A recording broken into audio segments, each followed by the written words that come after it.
अगर आज आपके खिलाफ क्रिमिनल केस दर्ज हो जाए तो इसके बाद क्या होगा? क्या पुलिस तुरंत जेल भेज देगी?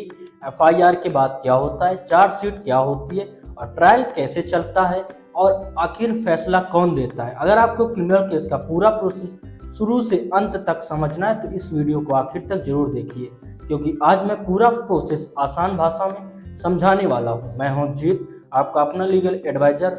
और अगर आप क्रिमिनल केस के बारे में या क्रिमिनल एक्ट के बारे में जानना चाहते हैं कि कैसे चलता है तो इस वीडियो को आप पूरा देखें और वीडियो को like, comment, share and channel को सब्सक्राइब जरूर करें। तो क्रिमिनल एक्ट क्या होता है? सबसे पहले यह समझना जरूरी है कि क्रिमिनल केस आखिर बनता किस बात पर है। जब कोई व्यक्ति ऐसा काम करता है इसे कानून अपराध मानता है, उसे क्रिमिनल एक्ट कहा जाता है। जैसे चोरी करना, मारपीट करना, हत्या करना, धोखाधड़ी करना, इन सभी कार्यों के लिए कानून में सजा का प्रावधान है। लेकिन याद रखिए, हर गलत काम क्रिमिनल एक्ट नहीं होता है। कई मामले केवल सिविल डिस्प्यूट भी हो सकते हैं। क्रिमिनल केस कैसे शुरू होता है? अब सवाल आता है, जब अपराध हो जाता है तो केस शुरू कैसे होता है? सबसे पहले किसी व्यक्ति द्वारा पुलिस को सूचना दी जाती है।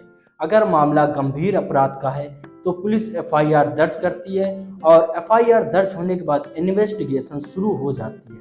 लेकिन अगर मामला ऐसा है जिसमें पुलिस सीधे कार्रवाई नहीं कर सकती तो कानून के अनुसार आगे की प्रक्रिया अलग हो सकती है। इन्वेस्टिगेशन अब शुरू होता है। सबसे महत्वपूर्ण चरण पुलिस इन्वेस्टिगेशन। इस दौरान पुलिस घटना स्थल का निरीक्षण करती है, एविडेंस कलेक्ट करती है, गवाहों के बयान दर्ज करती है और जरूरत पड़ने पर आरोपी से पूछताछ करती है, और यदि कानून के अनुसार आवश्यक हो तो गिरफ्तारी भी कर सकती है। याद रखिए, इन्वेस्टिगेशन का उद्देश्य सिर्फ आरोपी पकड़ना नहीं बल्कि सच्चाई तक पहुंचना होता है। इन्वेस्टिगेशन के बाद क्या होता है? जब जांच पूरी हो जाती है तब पुलिस अदालत में अपनी रिपोर्ट दाखिल करती है। अगर पर्याप्त सबूत मिलते हैं तो चार्जशीट दाखिल की जाती है। तो फाइनल अगर पर्याप्त सबूत नहीं मिलते तो फाइनल रिपोर्ट भी दाखिल की जा सकती है। अब गेंद पुलिस के पाले से निकलकर अदालत के पास पहुंच जाती है। कोर्ट में क्या होता है? अब हम बात करते हैं कि कोर्ट में आखिरकार क्रिमिनल केस में क्या होता है। अब अदालत सबसे पहले यह देखती है क्या मुकदमा चलाने लायक पर्याप्त आधार मौजूद है। अगर अदालत संतुष्ट होती है तो आरोप तय किए जाते हैं। इसके बाद ट्रायल शुरू होता है। ट्रायल के दौरान प्रोसिक्यूशन अपने गवाह पेश करता है, डिफेंस अपनी दलील देता है, दोनों पक्ष सबूत पेश करते हैं, गवाहों से क्रॉस एग्जामिनेशन मतलब जिरह होती है और अदालत हर तथ्य को ध्यान से सुनती है।